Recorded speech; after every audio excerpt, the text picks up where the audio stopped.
नहीं, class start हो गई कुछ ही सेकंड में गाइस। ठीक है, तो आज जो पंजाबी का सेशन है उस पर डिस्कस करेंगे मैम हमारे आपके साथ।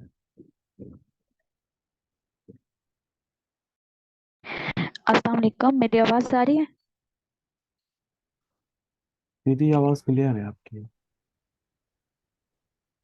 चलिए आज क्लास अच्छा, अभी कुछ कुछ स्टूडेंट्स रहते हैं अभी जिन्होंने ज्वाइन करना है। ठीक है।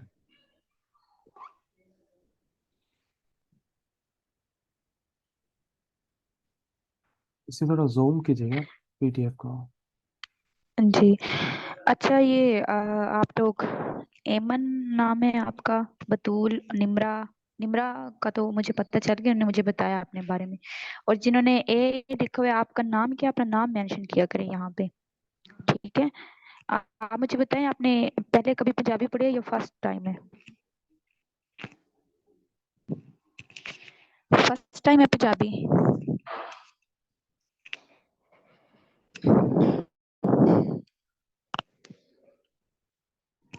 इंट्रो देना अपना। क्या हो गया बतूल? Open your mic.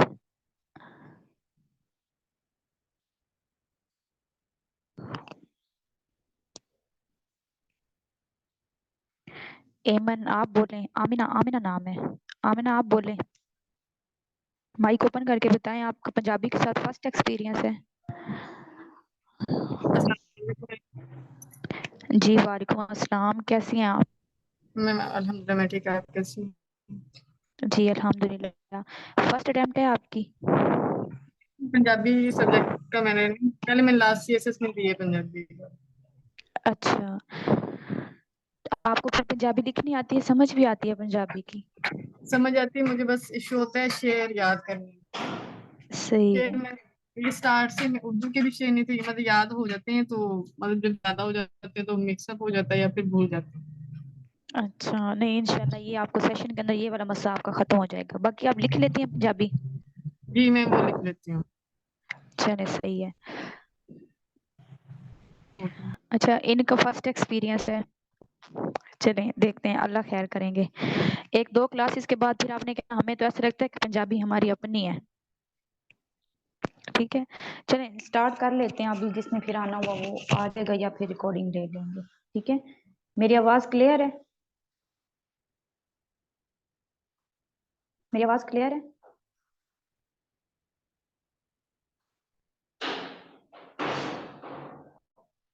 चलें सही है।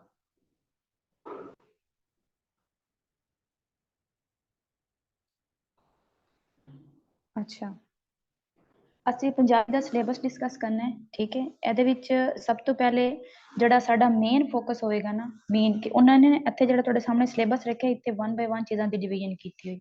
ਇਹਦੇ ਵਿੱਚ ਮੋਸਟਲੀ ਚੀਜ਼ਾਂ ਐਸੀਆਂ ਨੇ ਜਿਹੜੀਆਂ ਉਹਨੇ ਪੇਪਰ ਵਿੱਚ ਪੁੱਛੀਆਂ ਵੀ ਕਦੀ ਨਹੀਂ। ਹੁਣ ਫੋਰ ਐਗਜ਼ਾਮਪਲ ਅਗਰ ਤੁਸੀਂ ਪਾਰਟ 1 ਵੇਖੋ, ਠੀਕ ਹੈ, ਜਿਹਦੇ ਚ ਕਹਿ ਰਿਹਾ ਹੈ ਕਿ ਜ਼ਬਾਨ ਤੇ ਜ਼ੁਬਾਨ ਦੀ ਤਾਰੀਖ। ਠੀਕ ਹੈ, ਇਹਦੇ ਨੰਬਰ 1 ਜਿਹੜਾ ਹੈ ਨਾ, ਪੰਜਾਬੀ ਬੋਲੀ ਦਾ ਪਿਛੋਕੜ ਮੁਹੰਮਦ ਆਸਿਫ ਖਾਨ। ਮੋਸਟਲੀ ਉਹ ਇਸ ਤੇ ਕੁਐਸਚਨ ਦਿੰਦਾ ਹੈ, ਬਾਕੀ ਦੋ ਦੇ ਬਾਰੇ ਉਹਨੇ ਕਦੀ ਪੁੱਛਿਆ ਹੀ ਨਹੀਂ। ठीक है, तो साडा भी मेन फोकस किस चीज़ ते होना है? पंजाबी बोली दे पिछोकड़ ते होना है। उस तो बाद जिहड़ा तुसी, अगर तुसी चाहते हो ना कि साडी ज़्यादा मार्क्स गेन करिए या सन ज़्यादा इस उत्ते मेहनत ना करनी पवे, ओहदे वास्ते तुसी ना 3 पार्ट ते ज़्यादा मेहनत करनी है पंजाबी दे विच। एक तुहाडा हैगा क्लासिकी शायरी, दूजा तुहाडा है जदीद शायरी ते इस्लामी अदब। ठीक है, उस तो इलावा लोक गीत तो फिर सारिਆਂ ਨੂੰ पता होंदा है।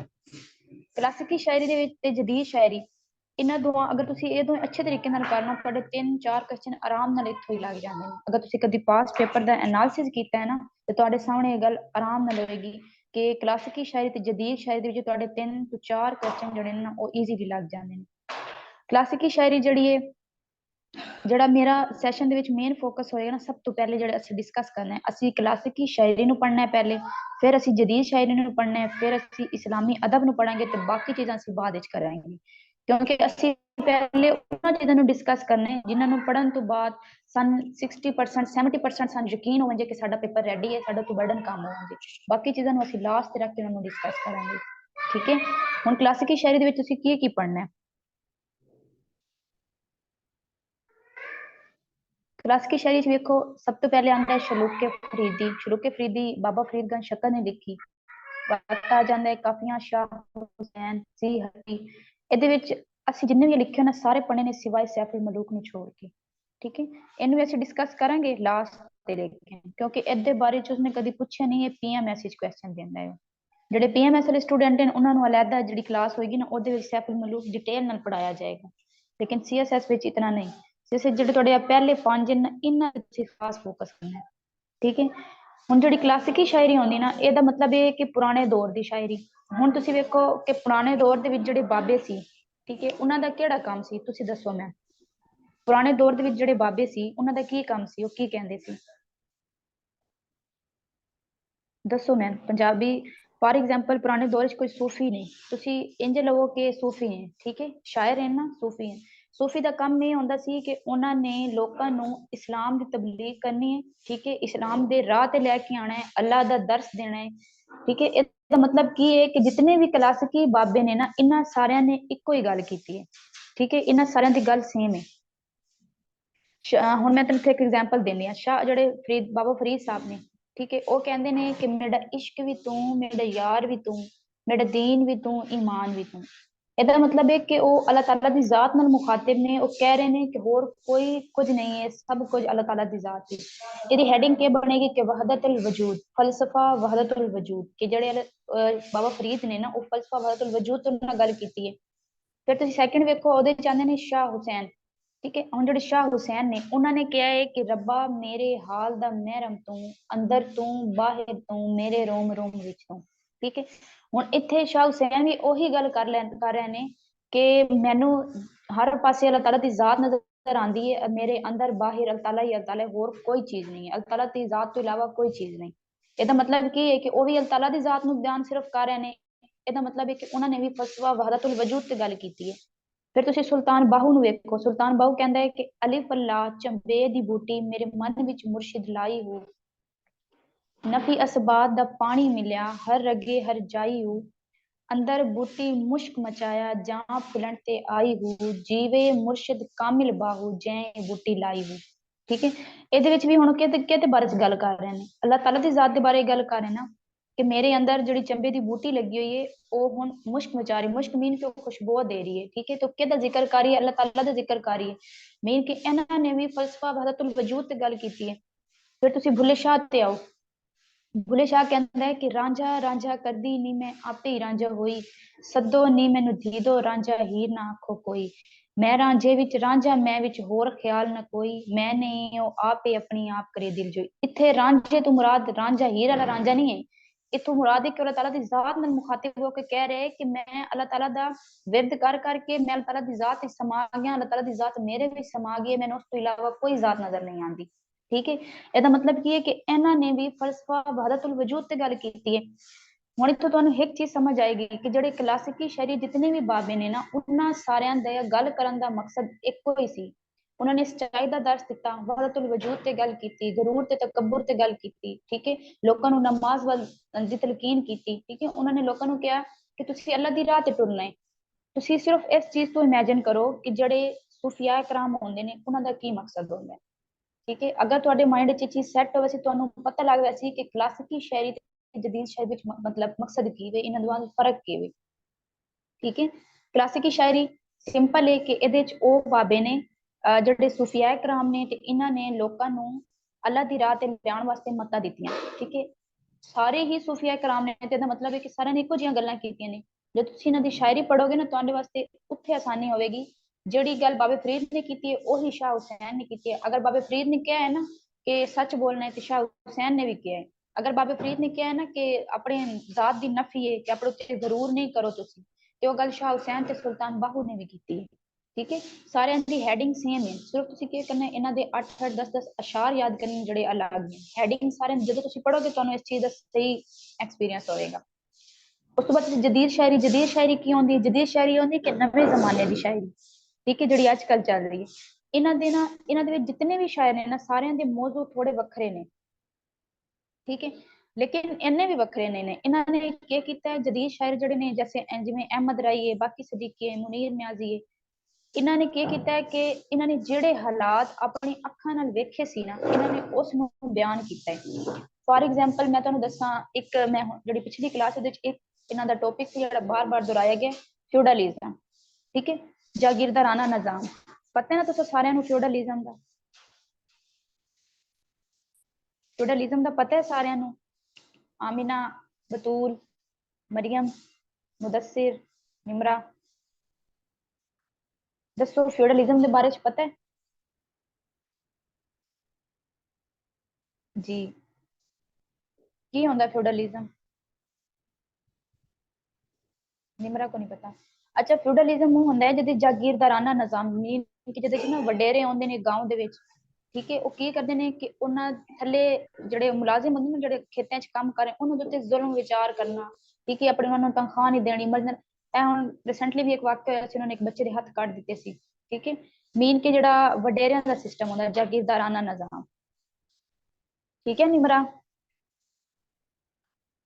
मीन के ਜਿਹੜੇ ਛੋਟਾ ਫॉर एग्जांपल ਤੁਸੀਂ ਸਮਝੋ ਕਿ ਜਿਹੜੀ ਨਿਮਰਾ ਹੈ ਨਾ ਇੱਕ ਵਡੇਰਾ ਹੈ ਠੀਕ ਹੈ ਜਾਗੀਰਦਾਨਾ ਕਾਫੀ ਅਮੀਰ ਬੰਦਾ ਹੈ ਗਾਉਂ ਦਾ ਪਿੰਡ ਦਾ ਤੇ ਮੈਂ ਜੇ ਥੱਲੇ ਕੰਮ ਕਰਦਾ ਠੀਕ ਹੈ ਤੇ ਇਹਨੇ ਕੀ ਕਰਨਾ ਹੈ ਇੱਕ ਤੇ ਮੇਰੀ ਪੇ ਮੈਂ ਨਹੀਂ ਦੇਣੀ ਦੂਜਾ ਸਖਤੀ ਨਾਲ ਮਾਰ ਪੇਟ ਕੇ ਕੰਮ ਵੀ ਕਰਾਉਣਾ ਹੈ ਤੇ ਜੇ ਸਾਰੀ ਜ਼ਿੰਦਗੀ ਮੈਨੂੰ ਆਪਣਾ ਗੁਲਾਮ ਬਣਾ ਕੇ ਰੱਖਣਾ ਹੈ ਠੀਕ ਹੈ ਉਸ ਨੂੰ ਕਹਿੰਦੇ ਨੇ ਫਿਊਡਲਿਜ਼ਮ ਆਪਣਾ ਹੁਕਮ ਚਲਾਉਣਾ ਲੋਕਾਂ ਤੇ ਇਨਸਾਨੀਅਤ ਜਿਹੜੇ ਭੁੱਲ ਚੁੱਕੇ ਨੇ ਇਹਨਾਂ ਸਾਰੇ ਨੇ ਨਾ ਅਹਿਮਦ ਰਾਹੀ ਨੇ ਬਾਕੀ ਸਦੀਕੀ ਨੇ ਮੁਨੀਰ ਨਿਆਜ਼ੀ ਡਾਕਟਰ ਫਕੀਰ ਇਹਨਾਂ ਸਾਰਿਆਂ ਨੇ ਆਪਣੇ ਕਲਾਮ ਦੇ ਵਿੱਚ ਨਾ ਫਿਊਡਲਿਜ਼ਮ ਤੇ ਗੱਲ ਕੀਤੀ ਹੈ ਠੀਕ ਹੈ ਇੱਥੋਂ ਹੁਣ ਇਹ ਪਤਾ ਚੱਲਦਾ ਹੈ ਕਿ ਇਹਨਾਂ ਨੇ ਉਸ ਚੀਜ਼ ਤੇ ਗੱਲ ਕੀਤੀ ਹੈ ਜਿਹੜੀ ਸੁਸਾਇਟੀ ਦੇ ਵਿੱਚ ਚੱਲ ਰਹੀ ਸੀ ਤੇ ਇਹਨਾਂ ਨੇ ਆਪਣੀ ਅੱਖਾਂ ਨਾਲ ਵੇਖੀ ਹੈ ਠੀਕ ਹੈ ਅਗਰ ਜੰਗ ਹੋਈ ਹੈ ਜਿਵੇਂ ਬਾਕੀ ਸਦੀਕੀ ਹੈ ਠੀਕ ਹੈ ਬਾਕੀ ਸਦੀਕੀ ਹੋ ਗਿਆ ਉਸ ਤੋਂ ਬਾਅਦ ਰਊਫ ਸ਼ੇਖ ਹੋ ਗਿਆ ਮਤਲਬ ਜਿਹੜਾ ਹੁਣ ਬਾਕੀ ਸਦੀਕੀ ਉਹ ਕਹਿੰਦਾ ਹੈ ਕਿ ਜੰਗਾਂ ਮੁੜ ਛਿੜੀਆਂ ਕਿ ਛਿੜੀਆਂ ਕੌਮਾਂ ਮੁੜ ਦਲੀਆਂ ਕਿ ਦੁਨੀਆਂ मीन कि इसने जंग के हालात देखे ठीक है जो जंग चल रही थी तो उसको इसने अपनी शायरी में बयान कर दिया ठीक है ना समझ आ गया बात की क्लासिकी शायरी और जदीद शायरी में डिफरेंस का पता चला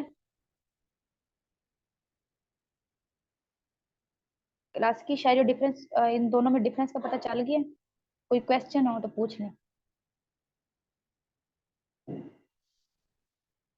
जी बस ਇਹਦੇ ਤੁਸੀਂ ਇੱਕੋ ਖਿਆਲ ਰੱਖਣਾ ਹੈ ਸਿੰਪਲ ਜੀ ਗੱਲ ਹੈ ਕਲਾਸਿਕੀ ਸ਼ਾਇਰੀ ਵਿੱਚ ਬਾਬੇ ਸੀ ਸੂਫੀਆ ਇਕਰਾਮ ਸੀ ਜਿਨ੍ਹਾਂ ਨੇ ਅੱਲਾ ਦੀ ਰਾਹ ਤੇ ਲਿਆਉਣ ਵਾਸਤੇ ਮੱਤਾਂ ਦਿੱਤੀਆਂ ਹੁਣ ਉਹ ਤੁਹਾਨੂੰ ਵੀ ਪਤਾ ਹੈ ਮੈਨੂੰ ਵੀ ਪਤਾ ਹੈ ਕਿ ਅੱਲਾ ਦੀ ਰਾਹ ਤੇ ਲਿਆਉਣ ਵਾਸਤੇ ਉਹਨਾਂ ਕਿਹੋ ਜਿਹੀਆਂ ਮੱਤਾਂ ਦਿੱਤੀਆਂ ਉਸਨੇ ਠੀਕ ਹੈ ਨਾ ਤੇ ਫਿਰ ਤੁਸੀਂ ਜਦੀਦ ਸ਼ਾਇਰੀ ਤੁਸੀਂ ਇਹ ਗੱਲ ਜ਼ਿਹਨ 'ਚ ਰੱਖਣੀ ਹੈ ਕਿ ਇਹਦੇ ਵਿੱਚ ਨਵੇਂ ਜ਼ਮਾਨੇ ਦੇ ਸ਼ਾਇਰ ਸੀ ਉਹਨਾਂ ਨੇ ਕੀ ਕੀਤਾ ਕਿ ਜਿਹੜੇ ਹਾਲਾਤ ਮੁਲਕ ਦੇ ਵਿੱਚ ਕੰਟਰੀ ਦੇ ਵਿੱਚ ਉਹ ਆਪਣੀ ਅੱਖਾਂ ਨਾਲ ਵੇਖ ਰਿਹਾ ਸੀ ਉਹਨਾਂ ਨੂੰ ਉਹਨਾਂ ਕਲਮ ਦੇ ਜ਼ਰੀਏ ਆਪਣੀ ਸ਼ਾਇਰੀ 'ਚ ਬਿਆਨ ਕਰ ਦਿੱਤਾ ਠੀਕ ਹੈ ਬਸ ਇਹਨਾਂ ਦੋਹਾਂ 'ਚ ਛੋਟਾ ਜਿਹਾ ਡਿਫਰੈਂਸ ਹੈ ਉਸ ਤੋਂ ਬਾਅਦ ਤੁਸੀਂ ਨੰਬਰ 3 ਤੇ ਆ ਜਾਓ ਨੰਬਰ 4 ਤੇ ਸੋਰੀ ਉਹਦੇ ਚ ਆਉਂਦਾ ਹੈ ਕਿ ਇਸਲਾਮੀ ਅਦਬ ਵਿੱਚ ਦੋ ਪਾਰਟ ਦੋਵੇਂ ਅਸੀਂ ਕਰਨੇ ਨੇ ਮੁਆਇਜ਼ੇ ਨੌਸ਼ਾਦ ਸੱਚੀ ਸਰਕਾਰ ਮੁਆਇਜ਼ੇ ਨੌਸ਼ਾਦ ਤੇ ਜ਼ਿਆਦਾ ਕੁਐਸਚਨ ਦਿੰਦਾ ਲੇਕਿਨ ਸੱਚੀ ਸਰਕਾਰ ਨੂੰ ਵੀ ਅਸੀਂ ਕਰਾਂਗੇ ਠੀਕ ਹੈ ਉਸ ਤੋਂ ਬਾਅਦ ਆਉਂਦਾ ਹੈ ਤਖਲੀਕੀ ਨਸਰ ਦੇ ਵਿੱਚ ਡੂੰਘੀਆਂ ਸ਼ਾਮਾਂ ਨੇ ਚੰਨੇ ਦੇ ਓਲੇ ਦੀਵਾ ਤੇ ਦਰਿਆ ਇਹਦੇ ਜਿੰਨੇ ਲਿਖੇ ਨੇ ਸਾਰੇ ਅਸੀਂ ਪੜ੍ਹਨੇ ਨੇ ਠੀਕ ਹੈ ਲੇਕਿਨ ਆਫਟਰ ਉਸ ਪਾਰਟ ਤੋਂ मतलब पहले ਅਸੀਂ वाला पार्ट पढ़ ਲਾਂਗੇ ਕਲਾਸਿਕੀ ਸ਼ਾਇਰੀ ਜਦੀਦ ਸ਼ਾਇਰੀ ਤੱਕ ਤੁਹਾਡੀ ਜਾਬੀ ਤੇ ਗ੍ਰਿਪ ਅੱਛੀ ਹੋ ਜਾਏ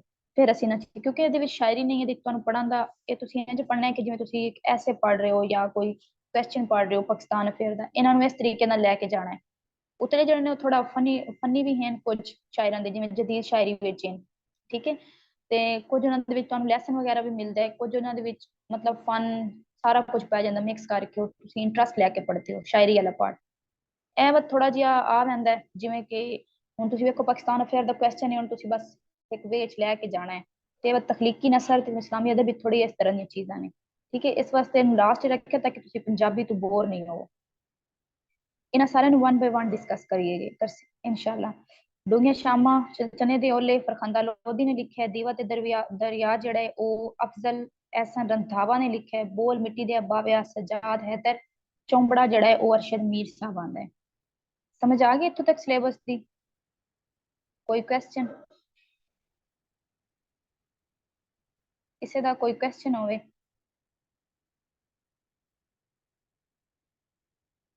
चले सही है वेरी गुड आगे देख लें उस तो बाद एक तहकीको तनकीद है ठीक है ਇਹਦੇ ਵਿੱਚ ਜਿਹੜੇ ਲਿਖੇ ਨੇ ਅਸੀਂ ਇਨਸ਼ਾਅੱਲਾ ਇਹ ਸਾਰਿਆਂ ਨੂੰ ਡਿਸਕਸ ਕਰਾਂਗੇ ਜਾਤੀਆਂ ਸ਼ਰੀਫ ਕੋਜਾਈ ਨੇ ਲਿਖਿਆ ਠੀਕ ਹੈ ਉਸ ਤੋਂ ਬਾਅਦ ਪੁਰਨੇ ਹੈ ਹੁਸੈਨ ਸ਼ਾਹਿਦ ਦਾ ਸਾਰਾ ਹੈ ਜਿਹੜਾ ਹੁਣ ਜਾਤੀਆਂ ਹੈ ਨਾ ਇੱਥੇ ਹੁਣ ਇਹਦਾ ਕੁਐਸਚਨ ਨੇ ਜਾਤੀਆਂ ਦਾ ਪੀਐਮਐਸ ਦੇ ਅੰਦਰ ਤੁਸੀਂ ਸ਼ਰੀਫ ਕੋਜਾਈ ਦੀ ਸ਼ਾਇਰੀ ਕਰਨੀ ਹੈ ਠੀਕ ਹੈ ਇਸ ਤਰ੍ਹਾਂ ਚੇਂਜਿੰਗ ਹੈ ਮਤਲਬ ਦੋਵਾਂ ਦੇ ਵਿੱਚ और ने ਜਿਹੜਾ ਹੈ ਉਹ ਸ਼ਾਹ ਹੁਸੈਨ ਸਾਹਿਬ ਨੇ ਲਿਖਿਆ ਹੈ ਸੌਰੀ ਹੁਸੈਨ ਸ਼ਾਹਿਦ ਸਾਹਿਬ ਨੇ ਲਿਖਿਆ ਹੈ ਤਾਰਾ ਜਿਹੜੀ ਉਹ ਨਜਮ ਹੁਸੈਨ ਸੈयद ਅਦਬ ਸਮੁੰਦਰ ਤੇ ਪਰਖ ਪਰਚੋਲ ਇਹਦੇ ਵਿੱਚ ਜ਼ਿਆਦਾ ਜਿਹੜਾ ਫੋਕਸ ਅਸੀਂ ਕਰਨਾ ਹੈ ਨਾ ਜਾਤੀਆਂ ਤੇ ਕਰਨਾ ਹੈ ਅਦਬ ਸਮੁੰਦਰ ਤੇ ਪਰਖ ਪਰਚੋਲ ਇਹਨਾਂ ਤੇ ਇਹ ਤਿੰਨ ਜ਼ਿਆਦਾ ਇੰਪੋਰਟੈਂਟ ਹੈ ਠੀਕ ਹੈ ਅਸੀਂ ਕਰਨੇ ਸਾਰੇ ਹੀ हैं लेकिन ਤੁਹਾਨੂੰ ਮੇਨ ਦੱਸ ਜਦੋਂ ਤੇ ਉਹ ਬਾਰ-ਬਾਰ ਕੁਐਸਚਨ ਪੁੱਛਦਾ ਹੈ ਜਾਤੀਆਂ ਕਰਨਾ ਹੈ ਅਦਬ ਸਮੁੰਦਰ ਕਰਨਾ ਹੈ ਤੇ ਪਰਖ ਪਰਚੋਲ ਕਰਨਾ ਹੈ ਠੀਕ ਹੈ ਉਸ ਤੋਂ ਥੱਲੇ ਆ ਜਾਂਦਾ ਹੈ ਕਿ ਅਸਨਾਫ ਦੱਸਣੀਆਂ ਨੇ ਤੁਸੀਂ ਸ਼ਾਇਰੀ ਦੀਆਂ ਠੀਕ ਹੈ ਸ਼ਾਇਰੀ ਦੀਆਂ ਸਨਫਾਂ ਦੱਸਣੀਆਂ ਨੇ ਉਹਦੇ ਸ਼ਲੂਕ ਹੈ ਕਾਫੀ ਹੈ ਜੰਗਨਾਮਾ ਗਜ਼ਲ ਨਜ਼ਮ ਇਹ ਤੁਹਾਡਾ ਜਿਹੜਾ ਹੈ ਨਾ ਇਹ ਤੁਹਾਡਾ ਪੀਐਮਐਸ ਦੇ ਵਿੱਚ ਵੀ ਸ਼ਾਮਿਲ ਹੈ ਤੇ ਇੱਥੇ ਵੀ ਸ਼ਾਮਿਲ ਹੈ ਪਹਿਲੇ ਇਹਦੇ ਵਿੱਚ ਕੁਐਸਚਨ ਕੌਣ ਨਹੀਂ ਦਿੰਦਾ ਸੀ ਇਸ ਪਾਰਟ ਵਿੱਚੋਂ ਸੀਐਸਐਸ ਦੇ ਅੰਦਰ ਲੇਕਿਨ ਲਾਸਟ ਈਅਰ ਉਹਨੇ ਇਹਦੇ ਵਿੱਚ ਕੁਐਸਚਨ ਪੁੱਛੇ ਹੋਇਆ ਸੀ ਜਿਸ ਵਕਤ ਮਤਲਬ ਅਸੀਂ ਇਸ ਉੱਤੇ ਵੀ ਫੋਕਸ ਕਰਨਾ ਹੀ ਹੈ ਇਸ ਵਾਰੀ ਠੀਕ ਹੈ ਉਸ ਤੋਂ ਬਾਅਦ ਉਹ ਕਹਿੰਦੇ ਕਿ ਲੋਕ ਗੀਤ ਤੁਹਾਨੂੰ ਪਤਾ ਹੋਏਗਾ ਕਿ ਲੋਕ ਗੀਤ ਤੋਂ ਵਿੱਚ ਤਾਂ ਕੁਐਸਚਨ ਹਰ ਸਾਲ ਹੀ ਆਉਂਦਾ ਹੈ ਪੇਪਰ ਵਿੱਚ ਠੀਕ ਹੈ ਇਹਦੇ 'ਚ ਤੁਸੀਂ ਮੇਨ ਫੋਕਸ ਜਿਹੜਾ ਕਰਨਾ ਹੈ ਨਾ ਮਾਈਆ ਢੋਲਾ ਲੋਰੀ ਤੇ ਬੋਲੀ ਤੇ ਕਰਨਾ ਹੈ ਠੀਕ ਹੈ ਮਾਈਏ ਦੇ ਉੱਤੇ ਕਰਨਾ ਹੈ ਲੋਰੀ ਤੇ ਕਰਨਾ ਹੈ ਢੋਲੀ ਤੇ ਕਰਨਾ ਹੈ ਤੇ ਬੋਲੀ ਤੇ ਕਰਨਾ ਹੈ ਇਹਦੇ ਉੱਤੇ ਇਹਦੇ ਵਿੱਚ ਜਿਹੜਾ ਕੁਐਸਚਨ ਆਉਂਦਾ ਹੈ ਨਾ ਉਹ ਪੂਰੇ ਲੋਕ ਗੀਤ ਤੇ ਵੀ ਤੁਹਾਨੂੰ ਕੁਐਸਚਨ ਦੇ ਸਕਦਾ ਹੈ ਤੇ ਅਲੱਗ-ਅਲੱਗ ਵੀ ਕੁਐਸਚਨ ਦੇ ਸਕਦਾ ਹੈ ਮੀਨ ਕਿ ਉਹ ਖਾਲੀ ਤੁਹਾਡੇ ਕੋਲੇ ਵੀ ਪੁੱਛ ਸਕਦਾ ਹੈ ਕਿ ਜਿਹੜੀ ਲੋਰੀ ਹੈ ਉਹ ਮਾਂ ਦੀ ਮੁਹੱਬਤ ਦੀ ਅਕਾਸੀ ਕਰਦੀ ਹੈ ਖੁੱਲ ਕੇ ਚਾਨਣ ਪਾਓ ਠੀਕ ਹੈ ਨਾ ਉਹ ਇਸ ਤਰ੍ਹਾਂ ਵੀ ਤੁਹਾਨੂੰ ਕੁਐਸਚਨ ਦੇ ਸਕਦਾ ਹੈ ਖਾਲੀ ਢੋਲੇ ਤੇ ਦੇ ਸਕਦਾ ਹੈ ਤੁਹਾਨੂੰ ਕਹੇਗਾ ਕਿ ਢੋਲੇ ਦੀ ਪੰਜਾਬ ਦੀ ਤਾਰੀਖ ਵਿੱਚ ਢੋਲੇ ਦੇ ਝਲਕਾਰੇ ਨਜ਼ਰ ਆਉਂਦੇ ਨੇ ਜਾਂ ਢੋਲੇ ਦੇ ਵਿੱਚ ਪੰਜਾਬ ਦੀ ਤਾਰੀਖ ਦੇ ਝਲਕਾਰ ਨਜ਼ਰ ਆਉਂਦੇ ਨੇ ਖੁੱਲ ਕੇ ਚਾਨਣ ਪਾਓ ਉਹਦੇ ਚ ਫਰਕ ਇਹ ਹੋਗਾ ਕਿ ਤੁਹਾਨੂੰ 8-10 ਢੋਲੇ ਜ਼ਬਾਨੀ ਯਾਦ ਹੋਣੇ ਚਾਹੀਦੇ ਨੇ ਫਿਰ ਤੁਸੀਂ ਉਹ ਕੁਐਸਚਨ ਬਣਾ ਸਕਦੇ ਹੋ ਉਹਨੂੰ ਤੁਸੀਂ ਪਾਸ ਦੇ ਨਾਲ ਰਿਲੇਟ ਕਰਕੇ ਠੀਕ ਹੈ ਸਮਝ ਆ ਗਈ ਸਮਝ ਆ ਗਈ ਕੋਈ ਕੁਐਸਚਨ ਇੱਥੋਂ ਤਾਈਂ ਕਿਸੇ ਦਾ ਪੁੱਛ ਸਕਦੇ ਹੋ ਗੂੰਗਾ ਦੀ ਗਾਂ ਨਹੀਂ ਬਣ ਕੇ ਬਵੋ ਕਲਾਸ ਵਿੱਚ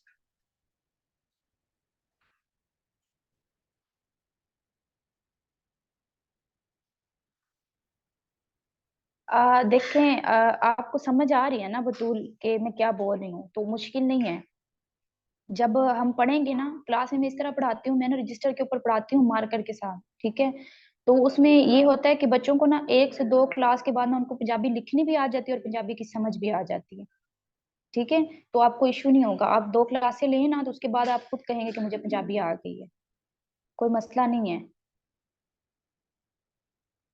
देखें निम्रा मैं तो बुक लगवाती भी नहीं हूँ पंजाबी की ये पहले वाले बैच वाले बच्चे भी हैं यहाँ पे उनसे पूछें लेकिन रेकमेंड मैं अगवाई की बुक करती हूँ सीएसएस के लिए अगवाई की बुक काफी है अगर पीएमएस करना है तो उसके लिए फिर पंजाबी रंग है ठीक है वो वाली बुक आपने पढ़नी है मैं लगवाती नहीं हूँ क्योंकि क्लास जो आपकी ये 20 दिन क्लास होगी उसके बाद आपके नोट्स कंप्लीट होंगे आपको जरूरत ही नहीं है बुक की ठीक है और वैसे अगर आपने करना तो वो आपने मत्ता का मतलब होता है नसीहत एडवाइस ठीक है मत्ता का मतलब होता है नसीहत एडवाइस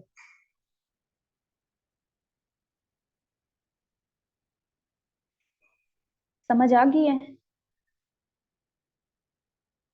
अच्छा है तो ਤੁਹਾਨੂੰ ਮੈਂ ਇੱਕ ਕੁਐਸਚਨ ਦੱਸਦੀ ਆ ਮੇਰੇ ਮਾਈਂਡ ਵਿੱਚ ਆ ਰਹੀ ਹੈ ਲੋਕ ਅਦਬ ਦੇ ਹਵਾਲੇ ਨਾਲ ਜਦੋਂ ਅਸੀਂ ਕਲਾਸ ਲਾਂਗੇ ਡੇਲੀ ਇੱਕ ਕੁਐਸਚਨ ਤੁਹਾਡੇ ਨਾਲ ਡਿਸਕਸ ਕੀਤਾ ਕਰਾਂਗੇ ਠੀਕ ਹੈ ਲੋਕ ਅਦਬ ਦੇ ਹਵਾਲੇ ਨਾਲ ਅੱਛਾ ਪਾਸ ਪੇਪਰ ਵਿੱਚ ਉਹਨੇ ਕੁਐਸਚਨ ਦਿੱਤਾ ਸੀ ਕਿ ਲੋਕ ਗੀਤਾਂ ਵਿੱਚ ਪੰਜਾਬ ਦੀ ਤਾਰੀਖ ਤੇ ਹੁਣ ਉਹਨੇ ਕੁਐਸਚਨ ਕਿਵੇਂ ਦਿੱਤਾ ਹੈ ਕਿ ਲੋਕ ਗੀਤਾਂ ਇਹਦਾ ਮਤਲਬ ਹੈ ਕਿ ਜਿੰਨੇ ਵੀ ਲੋਕ ਗੀਤ ਹਨ ਸਾਰਿਆਂ ਦੇ ਬਾਰੇ ਚ ਪੁੱਛ ਰਿਹਾ ਹੈ ਠੀਕ ਹੈ ਕਿ ਲੋਕ ਗੀਤਾਂ ਵਿੱਚ ਪੰਜਾਬ ਦੀ ਤਾਰੀਖ ਤੇ ਝਲਕਾਰ ਮਿਲਦੇ ਨੇ ਇਸ ਤੇ ਖੁੱਲ ਕੇ ਚਾਨਣ ਪਾਓ ਠੀਕ ਹੈ ਹੁਣ क्वेश्चन ਦੇ ਨਾਲ ਇਹਨੂੰ ਰਿਲੇਟ ਕਿਵੇਂ करना है देखें ये क्वेश्चन किसने पूछा मरियम ने मरियम जो पहले पढ़ाएंगे ना पहले सीएसएस का खत्म क्योंकि सीएसएस स्पेशल हो रहा है आगे ठीक है कुछ बच्चों ने देना है वो तो उसका खत्म करवाएंगे इसमें आपका ना 40% पीएमएस का भी कवर हो जाएगा ठीक है फिर जितना जो पीएमएस का बाकी रह जाएगा ना उसके फिर ये सीएसएस वाले बच्चे जिन्होंने पीएमएस नहीं करना उनको ग्रुप से रिमूव कर देंगे और सिर्फ पीएमएस वाले बच्चों को ही पढ़ाएंगे पीएमएस ठीक है 40% आपका यहीं पे कवर हो जाएगा बाकी जो 60% रह जाएगा उसकी अलग से दोबारा क्लासेस होंगी ठीक है मरियम जी एक क्वेश्चन है ये सुन लें कि किस तरह से इस क्वेश्चन को आपने सोल्व करना होता है अच्छा ਹੁਣ क्वेश्चन ਆਇਆ ਕਿ ਲੋਕ ਗੀਤਾਂ ਵਿੱਚ ਪੰਜਾਬ ਦੀ ਤਾਰੀਖ ਦੇ ਝਲਕਾਰ ਮਿਲਦੇ ਨੇ ਮੀਨ ਕਿ ਲੋਕ ਗੀਤ ਹੈ ਉਹਦੇ ਵਿੱਚ ਪੰਜਾਬ ਦੀ ਤਾਰੀਖ ਹੁਣ ਤੁਸੀਂ ਕੁਐਸਚਨ ਦੀ ਸੈਂਸ ਸਮਝੋ ਕੁਐਸਚਨ ਇਹ ਲਿਖਿਆ ਹੋਇਆ ਕਿ ਲੋਕ ਗੀਤ ਵਿੱਚ ਪੰਜਾਬ ਦੀ ਤਾਰੀਖ ठीक है ये तो सब तो पहले तुसी इंट्रोडक्शन लिखना इंट्रोडक्शन तुसी लिख देवो ਕਿ ਲੋਕ ਗੀਤ ਤੋਂ ਲੋਕਾਂ ਦੇ ਗੀਤ ਨੇ ਇਹ ਹਰ ਮੁਲਕ ਕੌਮ ਖਿੱਤੇ ਦੀ ਜ਼ਬਾਨ ਨਾਲ ਤਲਕ ਰੱਖਦੇ ਨੇ। ਲੋਕ ਗੀਤਾਂ ਵਿੱਚ ਪੰਜਾਬ ਦੀ ਤਾਰੀਖ ਵਾਜ਼ਿਹ ਨਜ਼ਰ ਆਉਂਦੀ ਹੈ। ਇਹਨਾਂ ਵਿੱਚ ਤਾਰੀਖ ਦੇ ਸਾਰੇ ਵਾਕਿਆ ਸਮੂਹ ਦਿੱਤੇ ਗਏ ਨੇ, ਜਿਹਦੇ ਵਿੱਚ ਹੀਰ ਰਾਂਝਾ, ਸੱਸੀ ਪੁੰਨੂ, ਇਸ ਤੋਂ ਵੱਡ ਪੰਜਾਬ ਦੇ ਹਾਲਾਤ ਨੂੰ ਵੀ ਖੁੱਲ ਕੇ ਬਿਆਨ ਕੀਤਾ ਗਿਆ। ਹੁਣ ਮੇਰੀ ਗੱਲ ਤਾਂ ਤੁਹਾਨੂੰ ਸਮਝ ਆਈ ਹੈ ਕਿ ਮੈਂ ਜਿਹੜਾ ਵੀ ਮਿਸਰਾ ਬੋਲਿਆ ਉਹਦੇ ਚ ਮੈਂ ਪੰਜਾਬ ਦੀ ਤਾਰੀਖ ਦੇ ਬਾਰੇ ਜ਼ਰੂਰ ਗੱਲ ਕੀਤੀ ਹੈ। ਪਹਿਲੇ ਚ ਮੈਂ ਗੱਲ ਕੀਤੀ ਕਿ ਲੋਕ ਗੀਤਾਂ ਵਿੱਚ ਪੰਜਾਬ ਦੀ ਤਾਰੀਖ ਵਾਜ਼ਿਹ ਨਜ਼ਰ ਆਉਂਦੀ ਹੈ। ਦੂਸਰੀ ਮੈਂ ਗੱਲ ਕੀਤੀ ਕਿ ਤਾਰੀਖ ਦੇ ਸਾਰੇ ਵਾਕਿਆ ਸਮੂਹ ਦਿੱਤੇ ਗਏ ਨੇ। ਤੀਸਰੇ ਚ ਮੈਂ ਗੱਲ ਕੀਤੀ ਕਿ ਹੀਰ ਰਾਂਝਾ, ਸੱਸੀ ਪੁੰਨੂ ਤੇ ਉਸ ਤੋਂ ਇਲਾਵਾ ਪੰਜਾਬ ਦੇ ਹਾਲਾਤ ਦੇ ਮੰਜ਼ਰ ਵੀ ਬਿਆਨ ਕੀਤੇ ਗਏ ਨੇ। ਇਹਦਾ ਮਤਲਬ ਕਿ ਮੈਂ ਹਰ ਲੈਣ ਦੇ ਵਿੱਚ ਸਵਾਲ ਨੂੰ ਲੈ ਕੇ ਆਈ ਹਾਂ। ਠੀਕ ਹੈ ਨਾ। ਮੇਰਾ ਗੱਲ ਕਰਨ ਦਾ ਮਕਸਦ ਇਹ ਹੈ ਕਿ ਜਦੋਂ ਤੁਸੀਂ ਕੁਐਸਚਨ ਅਟੈਂਪਟ ਕਰਦੇ ਹੋ ਤੁਸੀਂ ਸੇਮ ਐਜ਼ ਇਟ ਇਜ਼ ਮੇਰੇ ਵਾਲਾ ਲਿਖਦੇ ਹੋ ਜਿਹੜਾ ਤੁਹਾਨੂੰ ਮੈਂ ਨੋਟਸ ਬਣਾਏ ਹੋ। ਲਿਖਣਾ ਉਹੀ ਹੈ ਲੇਕਿਨ ਉਹਨੂੰ ਕੁਐਸਚਨ ਦੇ ਨਾਲ ਰਿਲੇਟ ਕਰਨਾ ਹੈ। ਇਹਨੂੰ ਕ੍ਰਿਟੀਕਲ ਥਿੰਕਿੰਗ ਕਹਿੰਦੇ ਨੇ। ਠੀਕ ਹੈ। ਉਸ ਤੋਂ ਬਾਅਦ ਤੁਸੀਂ ਇਹਦੀ ਫਰੇਜ਼ ਬਣਾਓਗੇ ਕਿ ਲੋਕ ਗੀਤਾਂ ਵਿੱਚ ਪੰਜਾਬ ਦੀ ਤਾਰੀਖ ਦਾ ਵੇਰਵਾ। ਠੀਕ ਹੈ। ਉਹਦੇ ਥੱਲੇ ਤੁਸੀਂ ਥੋੜਾ ਬਹੁਤ ਲਿਖੋਗੇ 4 ਤੋਂ 5 ਲਾਈਨਾਂ ਦੇ ਵਿੱਚ। ਠੀਕ ਹੈ। ਫਿਰ ਤੁਸੀਂ ਲਿਖੋਗੇ ਕਿ ਲੋਰੀ ਵਿੱਚ ਪੰਜਾਬ ਦੀ ਤਾਰੀਖ। ਉਹਨੇ ਕਿ ਉੱਤੇ ਪੁੱਛਿਆ ਕਿ ਲੋਕ ਗੀਤ ਮੀਨ ਕਿ ਤੁਸੀਂ ਸਾਰੇ ਲੋਕ ਗੀਤਾਂ ਬਾਰੇ ਥੋੜਾ ਥੋੜਾ ਦੱਸਣਾ ਹੈ। ਹੁਣ ਫਾਰ ਐਗਜ਼ਾਮਪਲ ਮੈਂ ਇੱਕ ਲੋਰੀ ਬੋਲਦੀ ਹਾਂ ਇੱਥੇ, ਉਹ ਕਹਿੰਦਾ ਕਿ ਅੱਲੜ ਬੱਲੜ ਬਾਵੇ ਦਾ ਬਾਵਾ ਕੰਕ ਲਿਆਵੇਗਾ, ਬਾਵੀ ਬਹਿ ਕੇ ਛੱਟੇਗੀ 100 ਰੁਪਈਆ ਵਟੇਗੀ। ਹੁਣ ਮੈਂ ਲੋਰੀ ਲਿਖੀ, ਇਹਨੂੰ ਹੁਣ ਤੁਸੀਂ ਤਾਰੀਖ ਦੇ ਨਾਲ ਕਿਵੇਂ ਰਿਲੇਟ ਕਰੇ ਸੋ? किसी ने नहीं आइडिया दसो जरा। मरियम बताएं आप, आमिना, आरिफ, बतूल, ईमान, इजा, हानी, मरियम, सईदा, फातिमा, बताएं। मैंने लोरी बोली है, मैं लोरी दोबारा बोलती हूँ। अल्लड़ बल्लड़ बावेदा बावा कंक ले आवेगा, बावी बह के छटेगी 100 रुपया वटेगी। देखिए डरे नहीं, डरने की बात नहीं है। माइक ओपन करें और बोलें। ठीक है। अच्छा आपको समझ ही नहीं आई, मैं आपको भी समझती हूँ। देखिए अगर आप गलत भी बोलेंगे तो मसला नहीं है, आप मैम बोल तो रहे हैं ना कम से कम। जी जी। मैम मैं थोड़ा सा इसको मतलब जितनी मुझे समझ इसमें ये है कि जैसे अल्लड़ बल्लड़ बावेदा बाबा कनक ले आवेगा, इसलिए जो बाबा कनक ले आवेगा का मतलब है कि घर में जो बड़ा मतलब अगर एक फैमिली रहती है तो उसमें जो मतलब वालिद होता है वो उसकी जिम्मेदारी होती है कि उसने बाहर से मतलब सारा अपने बीवी बच्चों के लिए कमा के लाना है। जी नहीं और देखें। भाभी बह की चिटेगी तो मतलब अगर कोई बाई जो यानी घर का जो सरबराह है वो बाहर से कमा के ला रहा है तो उसको आगे पका के देना या उसका सारा जो अब नेक्स्ट मतलब जो भी उसकी उस पे जो प्रोसीजर होगा वो सारा जो घर में बैठी औरत है यानी बीवी माँ बहन जो है उसकी जिम्मेदारी करना इस तरह से। देखें नहीं, मेरी बात सुने आमिना। ठीक जी है। मैम। बहुत अच्छी बात है कि आप बोली हैं। अभी देखें इसकी सेंस तो आपको समझ आ गई ना। अब मैंने आपको जी क्वेश्चन में क्या बोला कि उसने कि कहा है इसको कि लोग तारीख के हाँ साथ जी रिलेट करें। जी जी ठीक है, तारीख के साथ। तो अब तारीख के साथ रिलेट करें। अच्छा मुझे एक बात बताएं, पुराने दौर में ऐसा होता था कि जब गंदम की फसल काटी जाती थी तो वो घर में लाते थे, जी सारे लोग इकट्ठे होकर बैठ जाते थे और बातें करनी और वो सारा एक जश्न मनाना। पता है जी जी आपको? यस अब मैम। ये सब होता है? अब ये सब नहीं ना होता। नहीं होता। हाँ तो आपने इसको उस चीज के साथ रिलेट करना है। देखिए उसने कहा कि ओके। अल्लड़ बल्लड़ बावेदा बावा कंग लियावेगा, बावी बह के छटेगी 100 रुपया वटेगी। इसकी नसर आप इस तरह से बनाएंगे कि ਇਹਦੇ ਵਿੱਚ ਪੰਜਾਬ ਦੀ ਤਾਰੀਖ ਦਾ ਇੱਕ ਮਨ ਸੋਹਣਾ ਝਲਕਾਰ ਨਜ਼ਰ ਆਉਂਦਾ ਹੈ। ਜਦੋਂ ਫਸਲ ਪੱਕ ਕੇ ਤਿਆਰ ਹੁੰਦੀ ਸੀ ਤੇ ਉਹ ਘਰ ਲਿਆਈ ਜਾਂਦੀ ਸੀ, ਸਾਰੇ ਲੋਕੀ ਇਕੱਠੇ ਹੋ ਕੇ ਜਸ਼ਨ ਮਨਾਉਂਦੇ ਸੀ ਤੇ ਸਵਾਣੀਆਂ ਮੀਨ ਔਰਤਾਂ ਬਹਿ ਕੇ ਉਹਨੂੰ ਛੱਟਦੀਆਂ ਸਨ। ਠੀਕ ਹੈ। ओके ਇਹ ਪੰਜਾਬ ਦਾ ਵਨ ਸੋਹਣਾ रंग है। ठीक है। ऐसे ही होता था ना, वो जो यस फसल होती थी मैम। घर में लाते थे और औरतें वो सारी मिल के बैठ के उसको वो साफ करती थी। अब तो ये सिस्टम ही नहीं है। नहीं बिल्कुल नहीं। जी। अब यहाँ पे मैं आपको एक और ओके लोरी थैंक बताती हूँ, उसको समझें। एक लोरी है यहाँ पे, उसमें वो कहता है कि अल्लाह वाली कुल दा दाना फक्का मुलदा काल ना भूलदा गरीबां दे वास्ते दोपहरे कुंडा खुलदा। ठीक है, गौर से सुने दोबारा। अल्लाह वाली कुल दा दाना फक्का मुलदा काल ना भूलदा गरीबां दे वास्ते दोपहरी कुंडा खुलदा। या मरियम नहीं बोले, आमिना आप ये नहीं बोलेंगे, आप कोई और बोले, अमीर आप बोले। इसकी समझ आई है इसमें क्या बात हो रही है? नो मैम ऐसा तो नहीं आई। अच्छा आपको पंजाबी की समझ नहीं आती है? इसमें देखिए मैं आपको बताती हूँ। मैं आप माइक ओपन रखें, आपने मुझे इसका आंसर देना है। उसने कहा कि अल्लाह वाली कुलदा दाना फका मुलदा काल न बुलदा। ठीक है, काल क्या होता है? कहत होता है। ठीक है, काल वो होता है जो कहत पड़ता है। फिर वो कहता है कि गरीबां दे वास्ते दोपहरे कुंडा खुलदा। अब कहत की बात कर रहा है यहाँ पे। अब ये बताएं कि कौन से कहत की बात हो रही है? मैम जब बारिशें वगैरह ना हो, फसल ठीक ना हो, तो उस वजह से कैद जो है। जी, इसमें ना ये देखो मैं आपको बताती हूँ, इसमें इस स्टोरी में ना ये बताया गया है कि आपको याद होगा पंजाब की तारीख के अंदर हिस्ट्री में अंग्रेज जब आए थे, उन्होंने जब पंजाब पे कब्जा किया था, याद है? Yes ma'am. ठीक है, उन्होंने पंजाब पे कब्जा कर लिया था तो मुसलमानों के ऊपर कहत आ गया था। ठीक है, अंग्रेजों ने क्या किया था, उन्होंने सारी जमीनें वगैरह भी कब्ज कर ली थी। किसान बेचारे रुल गए थे, उनके पास कुछ खाने के लिए नहीं था क्योंकि उनकी जमीनें सारी अंग्रेजों के कब्जे में थी। ठीक है, तो इस लोरी की तशरीह चेंज बनानी है। इस लोरी इसलिए लिखा है कि अल्लाह वाली कुलदा दाना पक्का मुलदा काल ना भुलदा, मीन के वो कहत हमें नहीं भूलता। आपने यहाँ पे करना है कि ਇਹਦੇ ਵਿੱਚ ਪੰਜਾਬ ਦੀ ਤਾਰੀਖ ਜਦੋਂ ਅੰਗਰੇਜ਼ਾਂ ਨੇ ਪੰਜਾਬ ਤੇ ਕਬਜ਼ਾ ਕਰਕੇ ਕਿਸਾਨਾਂ ਦੀ ਜ਼ਮੀਨ ਹਥਿਆ ਲਈ ਸੀ, ਠੀਕ ਹੈ, ਤੇ ਕਿਸਾਨ ਵਿਚਾਰੇ ਰੁਲ ਗਏ ਸਨ। ਇਹ ਪੂਰੀ ਲੋਰੀ ਅੰਗਰੇਜ਼ਾਂ ਦੇ ਉਸ ਜ਼ੁਲਮ ਦੀ ਅਕਾਸੀ ਕਰ ਰਹੀ ठीक है। है। ठीक है, एक बोली बताती हूँ उसको, अब कोई नेक्स्ट बच्चा जो है ना वो एक्सप्लेन करेगा उसको। अब करेगा मरियम आप करेंगी या सईदा फातिमा करेंगी? अब ये सुने, इसमें है कि भारी बरसी खटन गया सी, ये बोली है। ठीक है, भारी बरसी खटन गया सी खट के ले आंदा टींडा, इलम दीन वजा छड्या ए राजपाल दा पेंडा। बताएं शाबाश। इसके आपको मेरे ख्याल में इस स्टोरी का ही नहीं पता होना। पता है आपको अमीर और ये ए वाला जो का क्या नाम है, मुझे इनका नाम नहीं पता तो मैं इनको कैसे बुलाऊं, जिन्होंने ए मेंशन किया होगा। अस्सलाम वालेकुम मैम। जी वालेकुम अस्सलाम। मैम मैं मरियम हूँ। मैंने जी मैम ये समझ आ रही है, लेकिन इनका मतलब मेरा फर्स्ट सेशन ही है पंजाबी का। मैंने जी पीएमएस जी 2004 के लिए पेयर होना है। तो मैम ये जी समझ आ रही है जैसे हमने जो कम टीवी वगैरह में सुनी होती है, लेकिन इनका मतलब या बैकग्राउंड नहीं पता मुझे तो। देखिए मैं आपको बताती हूँ, आपको समझ आएगी। अब पहले मिसरे को तो छोड़ देना, उसमें तो कोई बात नहीं है। पहले मिसरे के तो मीनिंग ही कोई नहीं होता बोली में। ठीक है, बारी बरसी खटन गया सी खट के ले आंदा टींडा। दूसरी लाइन को देखें, उसमें वो कहता है कि इलम दीन वजा छड़े, मीन एक इलम दीन है और एक राजपाल है। फिर वो कहता है कि इलम दीन वजा, जिनकी इलम दीन ने मारा है राजपाल को, इलम दीन वजा छड़े राजपाल दा पेंडा। अब इसमें पता है कौन सी तारीख बयान की गई? राजपाल वो था जिसने गुस्ताखी रसूल की थी।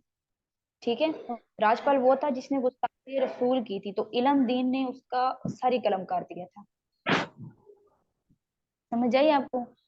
तो ये हिस्ट्री की बात है। तो इसके अंदर भी आप यही लिखेंगे कि ਇਹਦੇ ਵਿੱਚ ਪੰਜਾਬ ਦੀ ਤਾਰੀਖ ਦਾ ਇੱਕ ਬੜਾ ਹੀ ਸੋਹਣਾ ਵਾਕਿਆ ਨਜ਼ਰ ਆਉਂਦਾ ਹੈ, ਜਦੋਂ ਰਾਜਪਾਲ ਨੇ ਗੁਸਤਾਖੇ ਰਸੂਲ की मार के इस्लाम ਦਾ ਨਾਮ ਬੁਲੰਦ ਕੀਤਾ।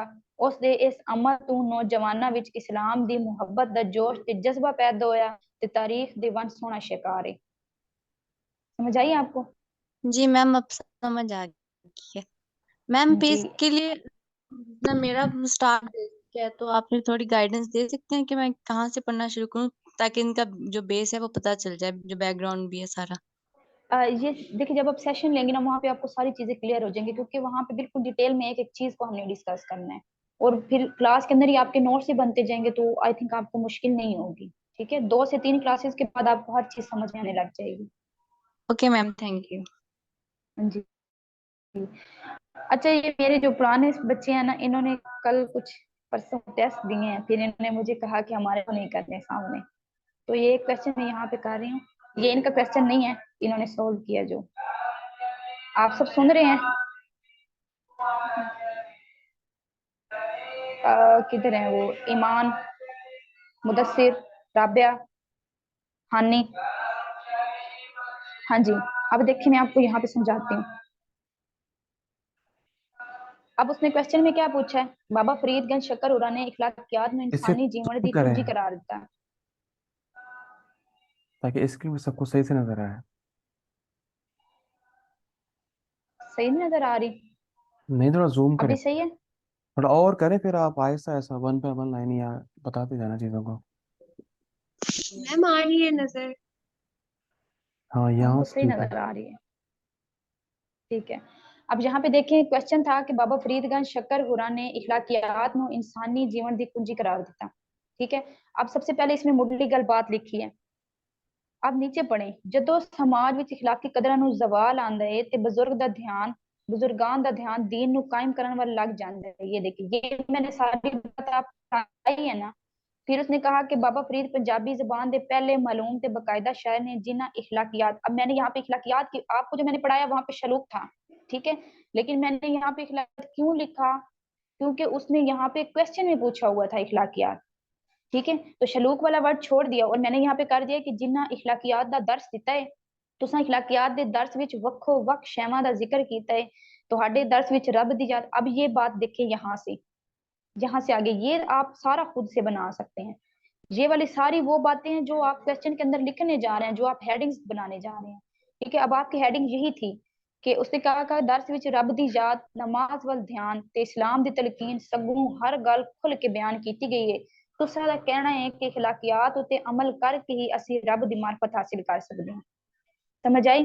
फिर वेखो अगे मैं रिलेट किया है कि ਤੁਹਾਡੇ मुर्शिद दी वफात मगरों तुसा मुल्तान आए ते इखलाकियात, हालांकि पहले ये गल नहीं है, ठीक है, तो नोट्स दे विच इत्थे होर गल लिखी हुई, लेकिन मैं उन्हें इखलाकियात नाल रिलेट करना सी क्वेश्चन दे नाल, ते मैं की कीता है कि जदों ਤੁਹਾਡੇ मुर्शिद दी वफात हुई तुसी मुल्तान तशरीफ ले आए ते तुसी उत्थे की काम करना शुरू किया है, इखलाकियात दा दर्स देना शुरू किया है।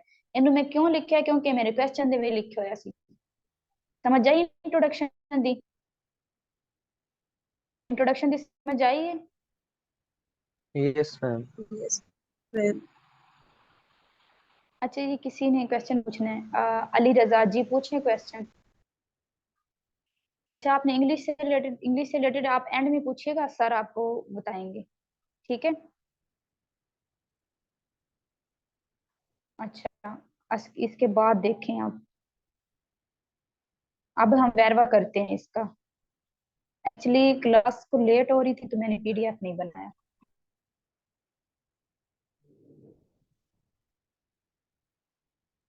अब यहाँ पे आ जाए, शो हो रही है स्क्रीन? स्क्रीन शो हो रही है? Yes ma'am. ठीक है। अब आपने इंट्रोडक्शन लिख लिया, अब उसके बाद आपने बनाना है कि बाबा फरीद की इखलाकियात नु इंसानी जीवन दा वेरवा, ठीक है। यहाँ पे देखें, अब इसके नीचे भी लिखा, अब इसके नीचे देखें वो शलूक मैंने लिख दिया उसकी, मैंने क्या लिखा कि बाबा फरीद ने अपनी शलूका नाल लोकां दी इस्लाह की थी। फिर देखें मैंने उसको इखलाकियात के साथ दोबारा रिलेट किया, मैंने लिखा कि उन्होंने इखलाकियात दा सबक पढ़ाया है, तो सा इखलाकियात दा सारा इल्म अपनी शलूका में समो लिया। ये सारी बातें आपके नोट्स में लिखी हुई हैं, ठीक है। अब यहाँ पे हेडिंग्स आ गई है, मैंने हेडिंग आपको जो लिखवाई थी ना वो हेडिंग ये वाली थी, सच्चाई दा दर्स, सिर्फ ये वाली हेडिंग है। लेकिन उसने क्वेश्चन में आपसे क्या पूछा, इखलाकियात, तो मैंने यहाँ हेडिंग को क्या कर दिया, इखलाकियात विद सच्चाई दा दर्स। समझ आई? इखलाकियात विद सच्चाई दा। उसके बाद ये शेर लिखा है, ठीक है। अब आप लोगों ने क्या किया, आप लोगों ने शेर लिख के फिर नेक्स्ट आप अगली हेडिंग पे चले गए, आप लोगों ने उसकी नसर ही नहीं बनाई। नसर नहीं बनाएंगे तो मार्क्स कैसे मिलेंगे आपको? मैंने आपको पहले दिन कहा था कि 3 से 4 लाइनों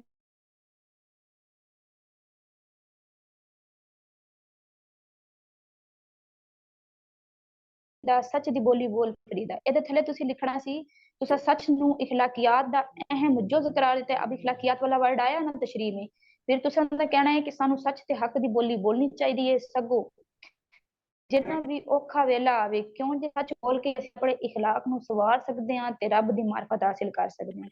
अब इसके अंदर आपको लग रहा है कहीं पर भी कि ये इररेलेवेंट है क्वेश्चन से? आपको बार बार क्वेश्चन नजर आ रहा है ना इसके अंदर?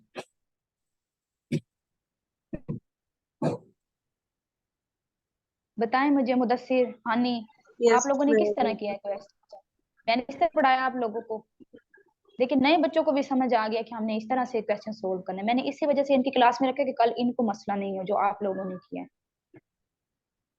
आगे भी देख लेते हैं।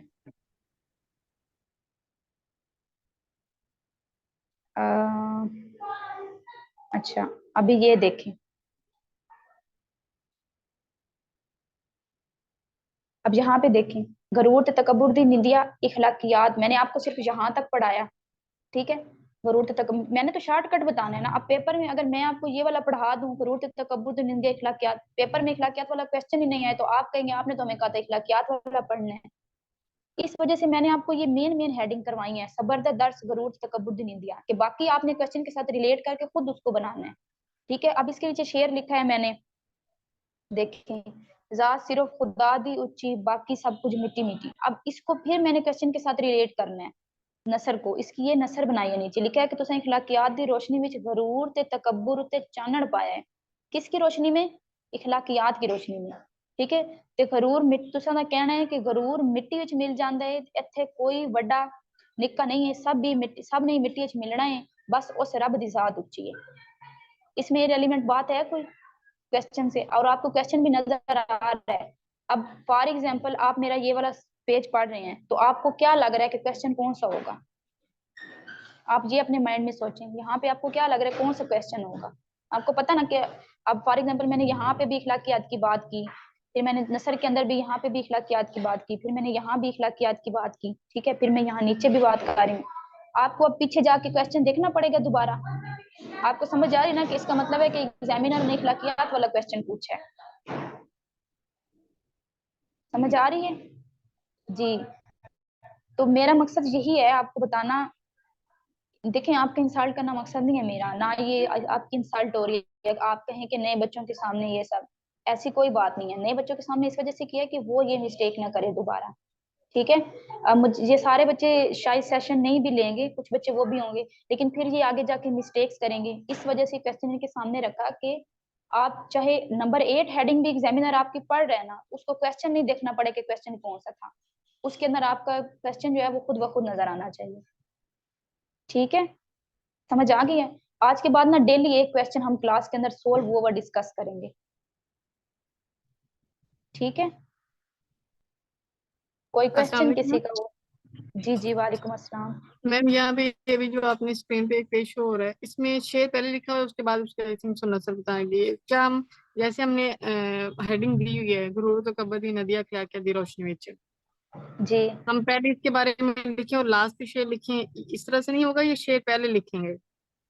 इस तरह भी हो सकता है कि आप पहले देखें, लेकिन मेरे- आप अगर हाँ पहले जी लिखेंगे ना, तो आप गरूर और तकब्बुर को बयान करेंगे कि बाबा जी ने गरूर तकब्बुर के बारे में ये कहा। ठीक है। जी लेकिन जी। अगर आप पहले शेर लिख देती हैं, तो फिर आप शेर की नसर बनाएंगी, तो वो आपकी शेर के ठीक साथ है। रिलेट हो जाएगी। एक चीज और यहाँ पे बताती हूँ कि अगर आपने पहले लिखना है ना यहाँ पे गरूर के बारे में, जी ठीक है, यहाँ पे अगर आप चाहती हैं कि मैं यहाँ पे पहले गरूर के बारे में, फिर आप यहाँ जी पे जी। लिखेंगी, फिर आपका शेर जो है वो यहाँ सेंटर में होगा, और शेर के बाद नीचे आप फिर 2-3 लाइनों की नसर लाजमी बनाइएगा। अब